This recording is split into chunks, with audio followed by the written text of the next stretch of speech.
देखिए last day हम लोग वैद्युत अपघट्य, इलेक्ट्रोड, सेल का प्रकार, वैद्युत अपघट्य के प्रकार इत्यादि के बारे में स्टडी किए थे और बोले थे कि आप इसको लिखिएगा लो, ठीक ना। उम्मीद करते हैं नोट भी कर लिए होंगे और एग्जाम्पल के लिए थोड़ा सा अपना बुक स्टडी करेंगे तो और ज़्यादा फायदा होगा, इसलिए एग्जाम्पल को रोक दिए। यदि आप अपने बुक की हेल्प से एग्जाम्पल लिखते हैं तो अति उत्तम, अन्यथा जब ऑब्जेक्टिव कराएंगे तो उसमें डेफिनेटली एक ही क्वेश्चन देंगे कि निम्न से कौन एक द्वितीय सेल का उदाहरण है, आंसर बताएंगे और साथ में 2-3 एग्जाम्पल दे देंगे द्वितीय सेल का। लेकिन उससे पहले आप कॉपी को कंप्लीट करें, अपने नोटबुक को कंप्लीट करें बुक के हेल्प से। देखिए क्या है, आज हम लोग पढ़ते हैं विद्युत विच्छेदन। सर नीचे लिखिए। चलिए इनको पढ़ना दिखाई दे रहा है, विद्युत विच्छेदन, जिसको हम लोग विद्युत अपघटन भी बोलते हैं। विद्युत अपघटन यानी विद्युत विच्छेदन। बाबू विद्युत विच्छेदन या विद्युत अपघटन का इंग्लिश होता है इलेक्ट्रोलाइसिस।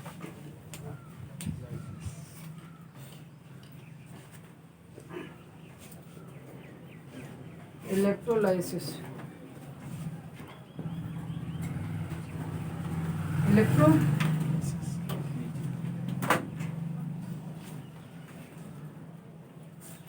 देखिए क्या, कोई पात्र ले रहे हैं, इस पात्र में हम एक वैद्युत अपघट्य लिए हैं जिसमें 2 इलेक्ट्रोड हैं।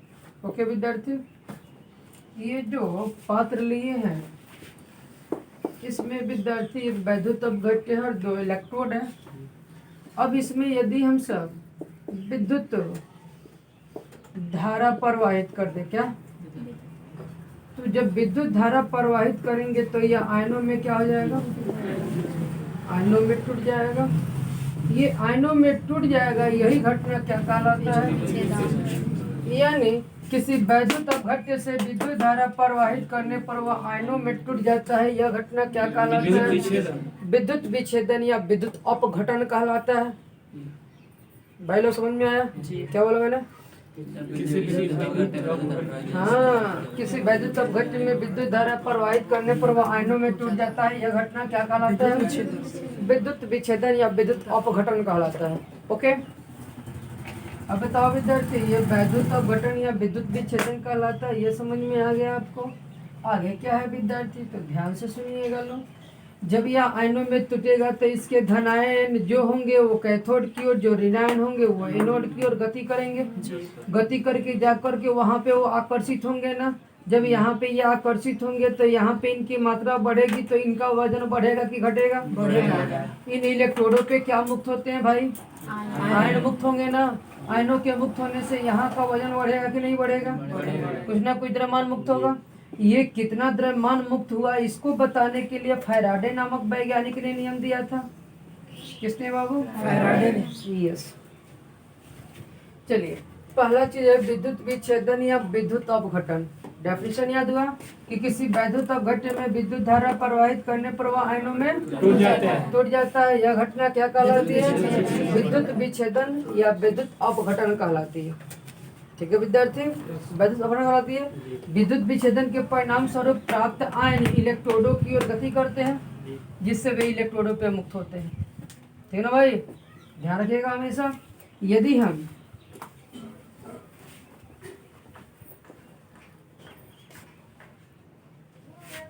हम यहाँ पे NaCl एक्वस की बात करें तो NaCl एक्वस जो है ये जब विद्युत धारा प्रवाहित किया जाएगा, ध्यान दीजिएगा, NaCl एक्वस न करके हम तत्काल विद्यार्थी सिर्फ लिक्विड लेते हैं, वरना मामला चौपट हो जाएगा, कुछ अलग कंसेप्ट अप्लाई हो जाता है। ठीक है भाई लोग, उस अलग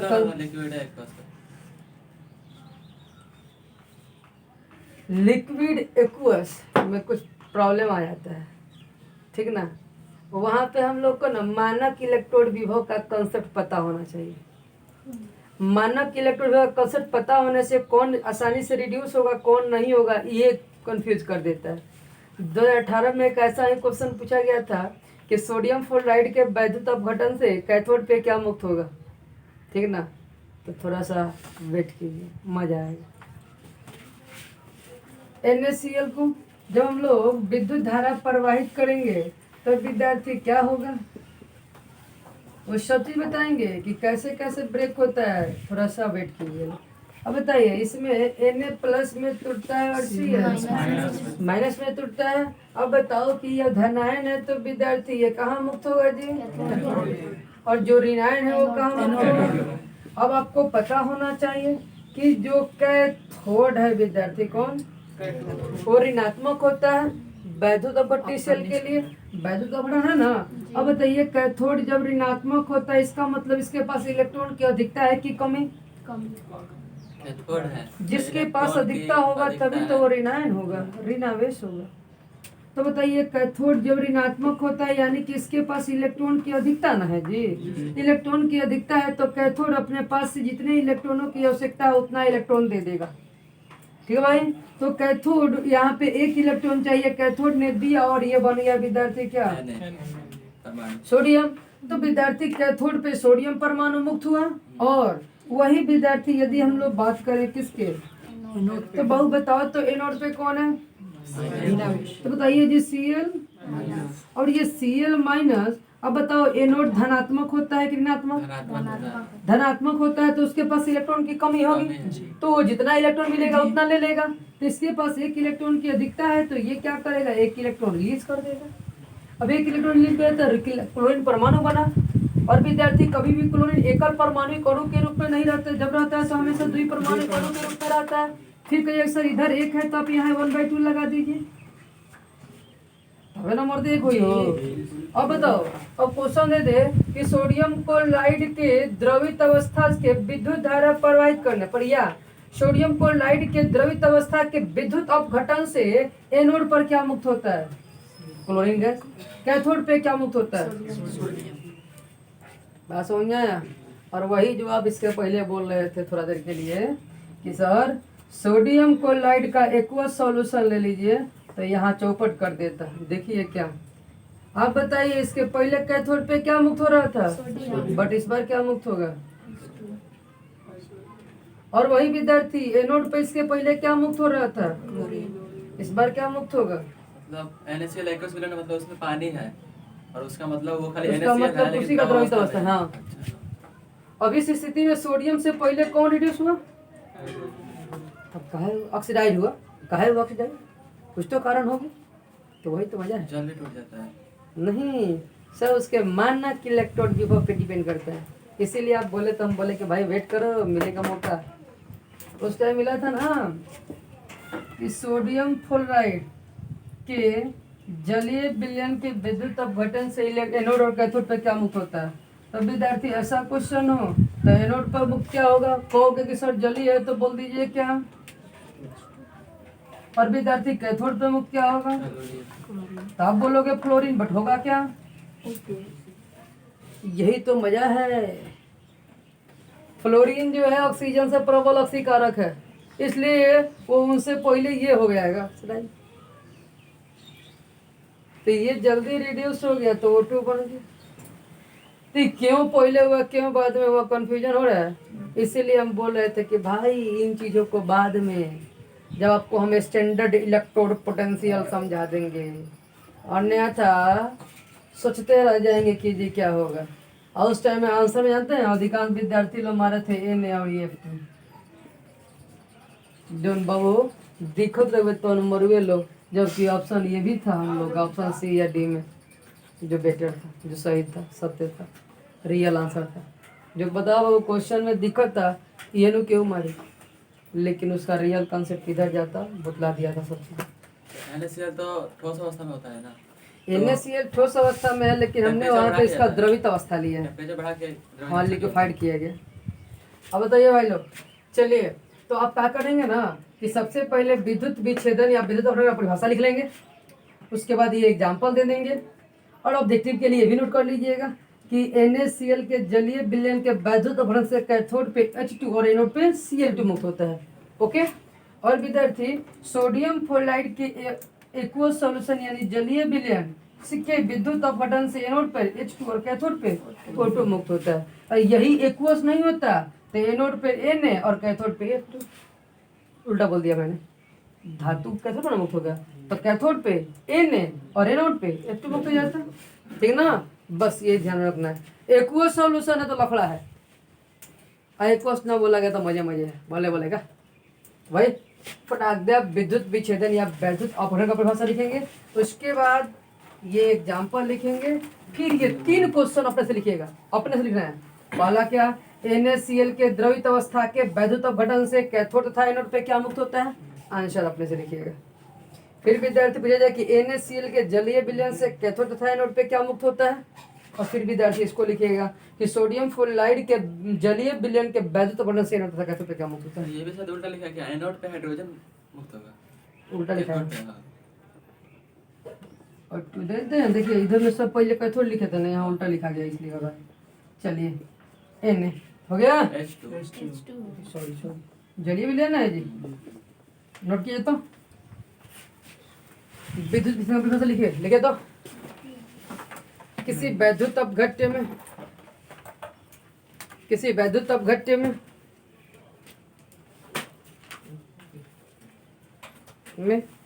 विद्युत धारा प्रवाहित करने पर, किसी वैद्युत अपघट्य में विद्युत धारा प्रवाहित करने पर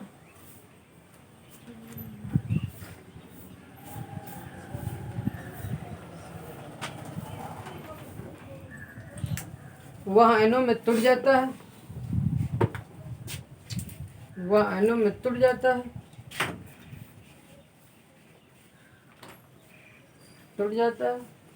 यह घटना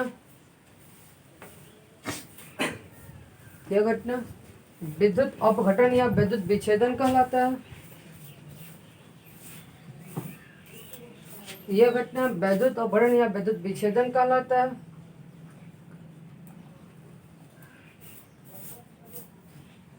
अब एक काम कीजिए, एग्जाम्पल लिखिए और 3 ऑब्जेक्टिव अपने से बनाइए। वीडियो को रोक कर फटाफट काम कीजिए। देखिए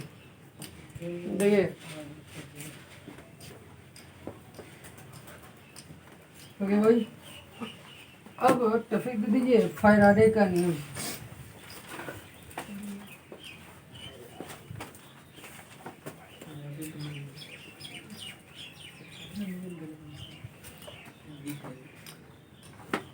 वीडियो में और क्लास में बहुत अंतर आ जाता है। क्लास में इसका मतलब कहाँ से कहाँ पहुँचे रहते हैं इसमें, इसी टॉपिक में खाली वैद्युत विच्छेदन में पता चलता है कि एक दिन क्लास दिया था, ऐसे देखते देखते इतना ना कुछ है इसके अंदर। वीडियो में क्या समझा है कि कोई पूछ भी नहीं पाता है जल्दी, कितने लोगों को चलाना भी ना आता है। नीचे लिखिए, फैराडे का एक विद्यार्थी एग्जाम में क्वेश्चन पूछेगा कि विद्युत विच्छेदन संबंधी फैराडे का नियम दीजिए। कहे कि फैराडे का नियम आपको फिजिक्स में भी मिला था, 10th में याद है, विद्युत चुंबकीय प्रेरण।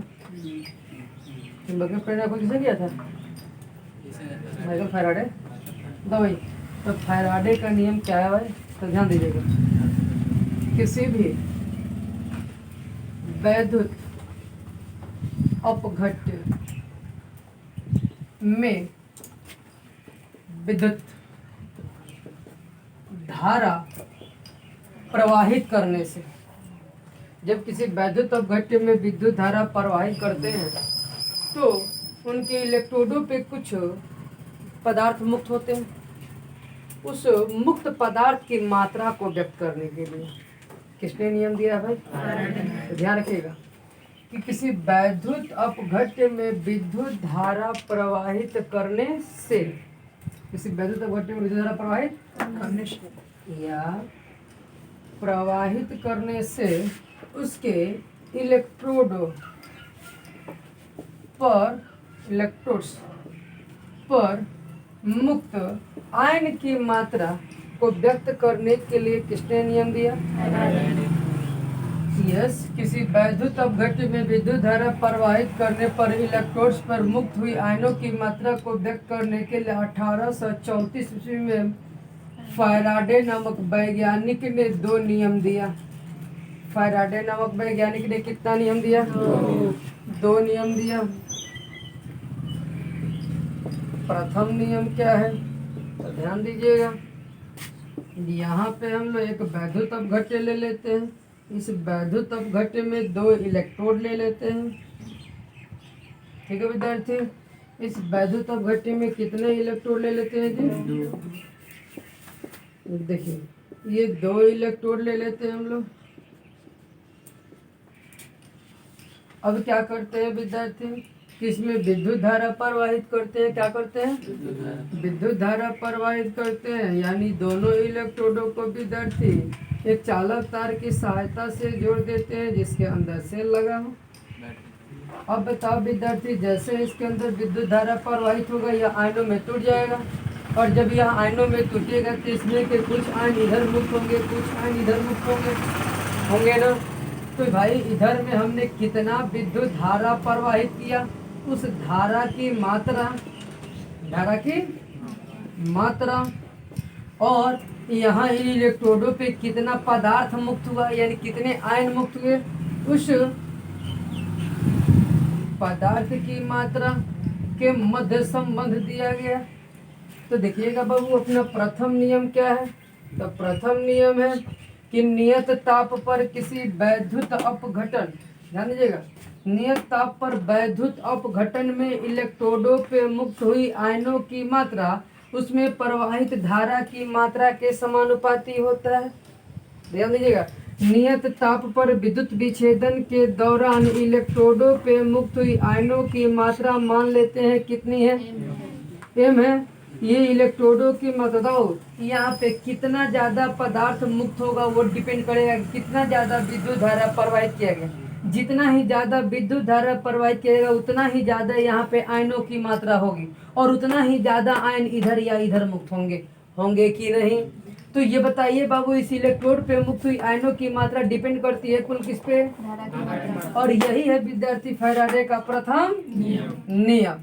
तो विद्यार्थी फैराडे के प्रथम नियम में क्या है तो हम लोग देख लिए कि किसी वैद्युत अपघटन के दौरान इलेक्ट्रोडों पे मुक्त हुई आयनों की मात्रा, आयनों की मात्रा उसमें प्रवाहित धारा की मात्रा के समानुपाती होता है। बताओ बाबू, नियत ताप पर किसी वैद्युत अपघटन में इलेक्ट्रोड पे मुक्त हुई आयनों की मात्रा उसमें प्रवाहित धारा की मात्रा के समानुपाती। ये विद्यार्थी, किसी को कंफ्यूजन तो नहीं है कि सर धारा की मात्रा हाई लिखिए? नहीं मेरे भाई, मैंने धारा के समानुपाती थोड़ा बोला, मैंने धारा के समानुपाती बोला। क्या बोला? क्या? धारा की मात्रा मतलब आवेश। ओके, तो बताओ विद्यार्थी, धारा की मात्रा के समानुपाती होता है। अब इस समानुपाती का चिन्ह हटाएंगे तो एक कांस्टेंट लगाएंगे, that constant is z into. बताओ बाबू, जहां z समानुपाती स्थिरांक है,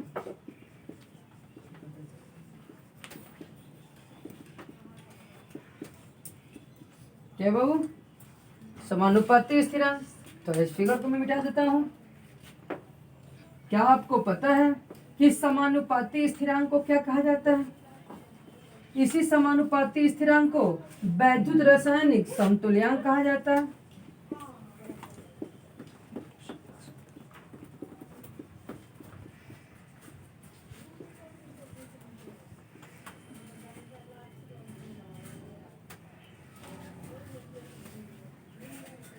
वैद्युत रासायनिक समतुल्यांक कहा जाता है किसको? जेड को। अब बताओ विद्यार्थी, चूंकि I बराबर Q by which imply Q बराबर IT नहीं होगा मर्दे, तो बोल का निकलो हो। तो बताओ बाबू, देयरफॉर M बराबर Z इंटू Q का वैल्यू IT। ठीक है विद्यार्थी, ये रहा अपना प्रथम नियम। प्रथम नियम क्या है याद हुआ? कि नियत ताप पर किसी विद्युत विच्छेदन के दौरान इलेक्ट्रोडों पे मुक्त हुई आयनों की मात्रा उसमें प्रवाहित धारा की मात्रा के ध्यान रहेगा। क्या बोला? नियत ताप पर किसी विद्युत विच्छेदन के दौरान इलेक्ट्रोडों पे मुक्त हुई आयनों की मात्रा उसमें प्रवाहित धारा की मात्रा के समानुपाती होता है। अब विद्यार्थी यहाँ से यह क्वेश्चन आता है कि वैद्युत रासायनिक समतुल्यांक क्या है। ठीक भाई, क्या बोला मैंने? वैद्युत रासायनिक समतुल्यांक क्या है, ये बात पूछा गया है एग्जाम में। तो बताओ, यदि वैद्युत रासायनिक समतुल्यांक के बारे में आपसे पूछा जाए, यहाँ लिख दो, टॉपिक हो जाए कि वैद्युत रासायनिक समतुल्यांक क्या है। क्या है इसका मात्रक बताएं। मात्रक नहीं पूछा गया लेकिन ये पूछा गया है। बताओ वैद्युत रासायनिक समतुल्यांक क्या है। अच्छे विद्यार्थी, साइंस के विद्यार्थी आराम से बोलिएगा। बताइए, यहाँ पे हम लोग देख रहे हैं प्रथम नियम से M बराबर जेड आई। यदि मैं बोल दूं कि I बराबर 1 एम्पियर एंड T बराबर 1 सेकेंड, या तो बताओ बाबू M बराबर I का वैल्यू 1, T का वैल्यू 1, तो M बराबर नहीं होगा जी। तब बताओ विद्यार्थी, यहाँ से क्या हुआ जी कि किसी वैद्युत अपघट्य में 1 एम्पियर की धारा 1 सेकेंड तक प्रवाहित करने से उसके इलेक्ट्रोड पे मुक्त हुई आयनों की मात्रा उसके वैद्युत रासायनिक समतुल्यांक कहलाता है। देखो डेफिनेशन कैसे निकला। क्या बोला गया बाबू कि किसी वैद्युत अपघट्य में 1 एम्पियर की धारा 1 सेकेंड तक प्रवाहित करने से उसके इलेक्ट्रोडों पे मुक्त हुई आयनों की मात्रा उसका वैद्युत रासायनिक समतुल्यांक कहलाता है। डेफिनेशन भरी है क्या? बोलो। क्या बोला गया कि किसी वैद्युत अपघट्य में 1 एम्पियर की धारा 1 सेकेंड तक प्रवाहित करने से उसके इलेक्ट्रोडों पे मुक्त हुई आयनों की मात्रा उसमें प्रवाहित धारा की मात्रा के समानुपाती होता है। तो होने वाला कि किसी वैद्युत अपघट्य में 1 एम्पियर की धारा 1 सेकेंड तक प्रवाहित करने से उसके इलेक्ट्रोडों पे मुक्त हुई आयनों की मात्रा उसका वैद्युत रासायनिक समतुल्यांक कहलाता है। अब मात्रक निकालना है तो बताओ M बराबर Z इंटू क्यू है तो Z बराबर M बटा क्यू हो जाएगा। और M चूंकि द्रव्यमान है तो ग्राम, क्यू यानी आवेश, ग्राम प्रति कूलम। पहुंचो जी। तो बताओ विद्यार्थी, रासायनिक समतुल्यांक का मात्रा क्या हो गया?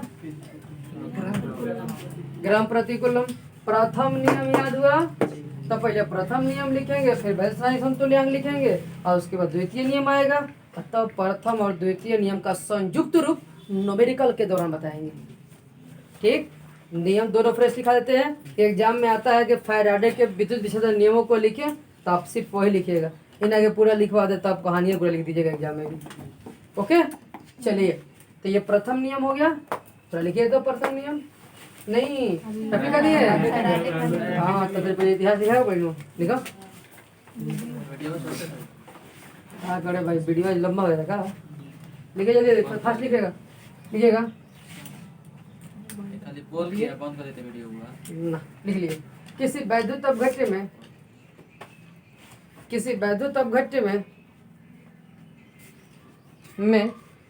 विद्युत धारा प्रवाहित करने पर,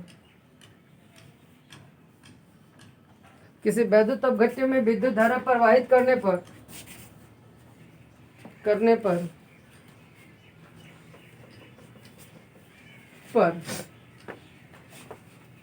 उसके इलेक्ट्रोडों पर मुक्त हुई आयनों की मात्रा,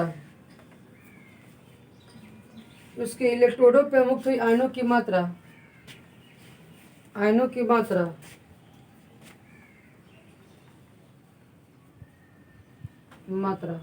को व्यक्त करने के लिए, आयनों की मात्रा को व्यक्त करने के लिए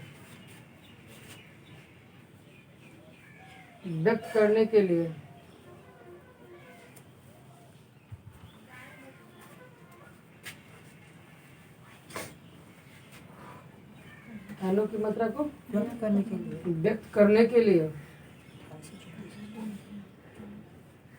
हो गया बाबू। आयनों की मात्रा को व्यक्त करने के लिए 1834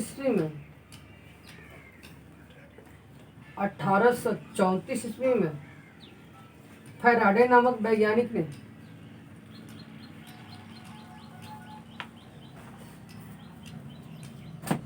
वैज्ञानिक ने 2 नियम दिया,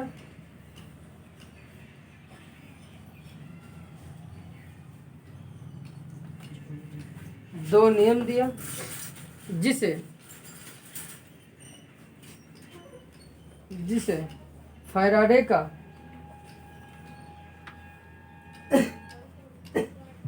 का विद्युत विच्छेदन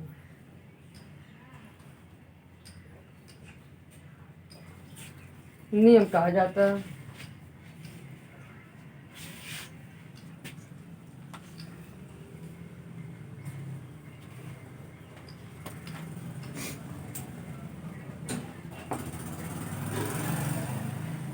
हो गया? देखिए प्रथम नियम,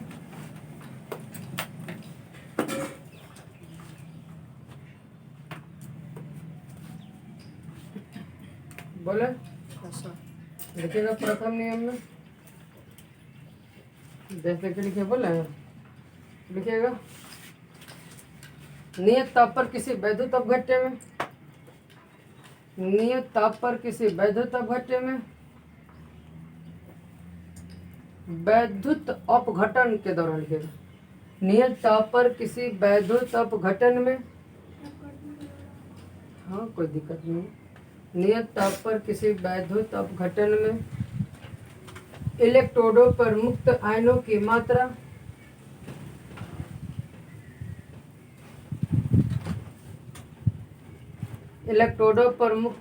मात्रा उसमें प्रवाहित धारा की मात्रा के समानुपाती होता है, उसमें प्रवाहित धारा की मात्रा के समानुपाती होता है।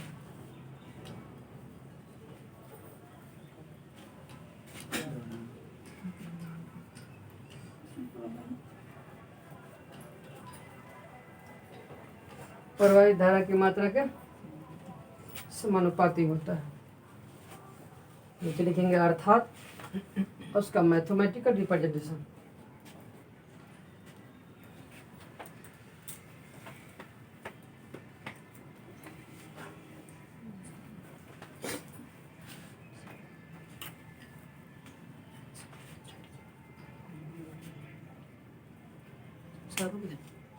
सर